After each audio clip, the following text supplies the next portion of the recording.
Now that we're more familiar with array formulas, let's have a look at the type of little problem that an array formula can easily help us solve. So coming back to our product list tab, when Alex created this total, he actually made a bit of a mistake. He only included the first 4 values. And obviously, as our users add additional values here, we want them to be picked up in the calculation. So to change the array formula is really easy. All we're going to do is change those 10s to 17s and then press Ctrl-Shift-Enter. Formula updated, but not totally successfully. We're now getting an NA error, and that is because we have some NA errors and we're trying to add them. And this is a problem that can occur in your workbooks if an error does occur, and it might be a completely legitimate error, like you're trying to get average of values that haven't been completed yet. Your calculations will return errors as well.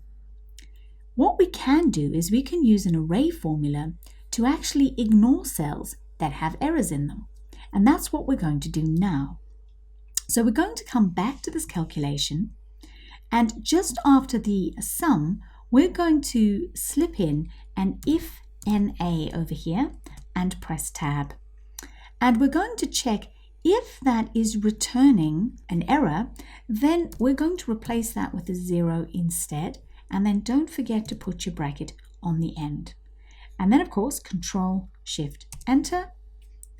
And there is our correct result without the error problem. And of course, you could apply this in a lot of different situations. Now let's look at another example.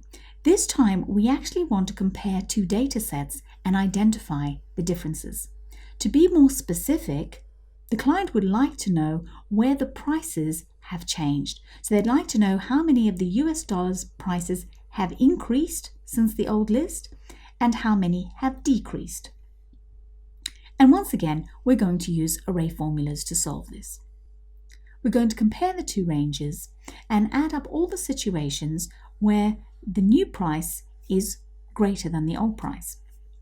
So we're going to start with our equals sum, and then we're going to compare our 2 ranges. So I'm going to open up another set of brackets, and I'm going to ask if my US dollar price is greater than my old US dollar price. Now that little question there, because I'm comparing 2 ranges, it's going to return another array, and that array is going to contain trues and falses.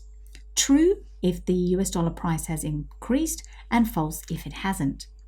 Now I can't actually just add up trues and falses, so what I'm going to do is multiply that array by 1. This is a little trick. What that will do is wherever I get a false multiplied by 1, that will give me 0. A true multiplied by 1 will give me a true. So let's close my bracket and press Ctrl-Shift-Enter, and there we can see 3 of the prices have increased. Now that was a little trickier, so let's just do another example so you get familiar with it. Same thing, but now we're looking for the decreases. So again, we start with our sum and open another bracket. This time we're going to check if our US dollar price is less than the old price, to see if it's actually decreased. So US dollar price, and we're going to check if it's less than old US dollar price. Close your brackets. Again, times by 1. Close your second bracket and Ctrl-Shift-Enter. And we can now see that 2 of the prices have decreased. So there are a couple of little examples to get you more familiar with the types of problems you can solve using array functions and formulas. Make sure you try out this week's practice challenge, which is going to give you heaps of other ways of working with array formulas.